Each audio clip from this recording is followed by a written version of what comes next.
Et là, il m'a mis un coup de poing, et puis un autre, et puis un autre. Mais dites-nous si vous avez été violée.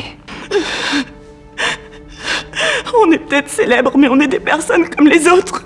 Et aujourd'hui, je me dis que c'est sûrement ça qu'on appelle la rançon de la gloire. Non, personne ne devrait vivre ce que vous avez vécu. La célébrité Dallas est agressée chez elle. Le premier suspect des policiers, c'est son mari, Justin, parce que la police avait déjà reçu des signalements pour des violences dans leur couple. Les policiers découvrent aussi que le soir de l'agression, Dallas et Justin se sont violemment disputés. Ils vont donc immédiatement interroger Justin, mais Justin affirme qu'il n'a jamais fait de mal à Dallas. Alors que l'enquête se poursuit, Dallas se réveille à l'hôpital. Elle raconte aux policiers que son agresseur portait un masque. Justin est donc temporairement innocenté, mais les enquêteurs n'ont désormais plus aucune piste. Puis la police découvre un nouvel indice. Un chanteur célèbre vient de sortir une nouvelle chanson, et les paroles contiennent des menaces évidentes. Tout laisse penser qu'elle vise Dallas. Mais quand les policiers le retrouvent, il leur fournit un alibi en béton. Il prouve qu'il n'était pas sur les lieux au moment des faits. La police examine alors les réseaux sociaux de Dallas. Il découvre que le jour de l'agression, quelqu'un semblait la suivre partout. Andreas Harper.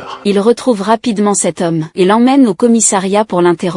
Au début, il affirme qu'il était simplement livreur. Mais les policiers savent déjà qu'il ment. Il change alors de version, et prétend qu'il était venu chercher Justine. Mais les enquêteurs découvrent rapidement que c'est encore un mensonge. La vérité, c'est qu'il suivait Dallas en secret depuis un moment. Il était complètement obsédé par elle. Ce jour-là, Dallas lui a demandé de partir. Fou de rage, il l'a alors violemment agressée.